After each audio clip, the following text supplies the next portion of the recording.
باپ کا انتقال حضور کے اس دنیا پہ قدم رکھنے سے پہلے ہی ہو گیا تھا۔ ابھی شکم مادر میں تھے کہ حضرت عبداللہ کا انتقال ہو جاتا ہے۔ در یتیم پیدا ہوئے، 6 سال کی عمر میں ابوا کے مقام پر ریت کے ٹیلے آئے تو وہاں سیدہ آمنہ کی طبیعت خراب ہو گئی، اور پھر لمحے بھی زندگی کے آخری ہیں۔ سیدہ آمنہ نے محسوس کر لیا کہ یہ میری آخری سانس ہے۔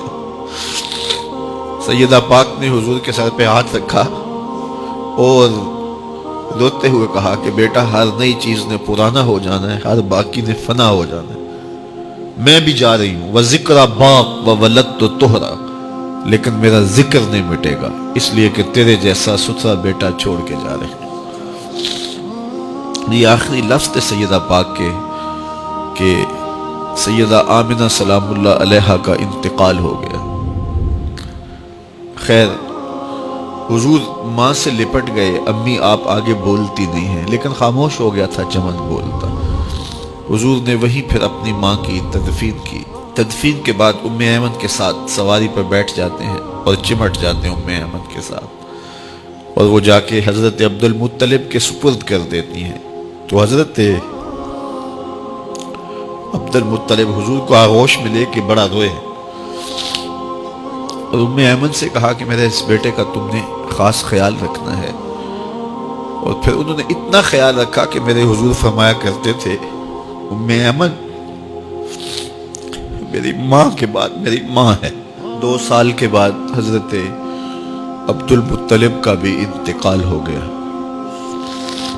ابن حشام کے یہ لفظ سینہ چیرتے ہیں کہ جب امیر قریش کا جنازہ اٹھا تو سارا مکہ جنازے کے لیے امڑ آیا، لیکن لوگوں نے 8 سال کے ایک بچے کو دیکھا جو دیواروں سے لپٹ لپٹ کے رو رہا تھا۔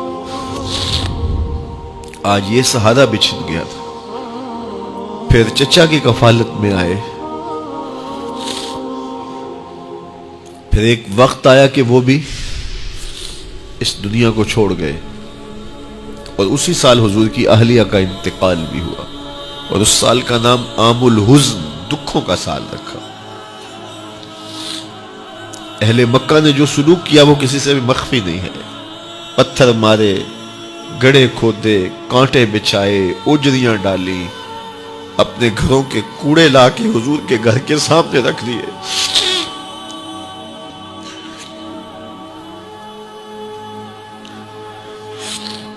یہ کس چیز کی سزا دے رہے تھے میرے حضور کو؟ میرے حضور علیہ السلام نے پھر طائف کا سفر کیا کہ شاید وہ لوگ میری بات کو سن لیں، لیکن انہوں نے جو دردناک سلوک کیا وہ بھی تاریخ کا ایک انتہائی دردناک باب ہے۔ انہوں نے اوباشوں کے ہاتھوں میں پتھر دیے، اور جس راستے میں میرے حضور نے گزرنا تھا ان کو اس راستے پہ کھڑا کر دیا اور کہا ان پہ سنگ زنی کرو، اور وہ آقا کریم پہ پتھر مارتے، حضور کے پاؤں پہ پتھر مارتے۔ آقا کریم علیہ السلام پاؤں اٹھاتے تو وہ دوسرے پاؤں پہ مارتے۔ پھر حضور شدت درد سے بیٹھ جاتے تو ان کے 2 گھنڈے دائیں بائیں سے آگے بڑھتے اور حضور کو کندھوں سے پکڑ کے اٹھاتے، پھر سنگ باری کرتے۔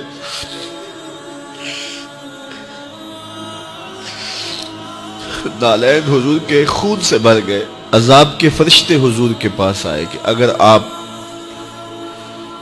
بد دعا بول دیں تو ابھی ہم ان پہاڑوں کو جوڑ دیتے ہیں، اور یہ طائف کے لوگ پس جائیں گے ان پہاڑوں کے درمیان، آسمان سے پتھر اتریں گے، ان کے سر کچل دیے جائیں جنہوں نے آپ کو دکھ دیے۔ اب صحابہ جو ساتھ تھے انہیں بھی شدید آرزو تھی کہ حضور ان کے لیے بد دعا کریں، انہوں نے بڑا دکھ دیا، تو پھر حضور کے ہاتھ اٹھ گئے۔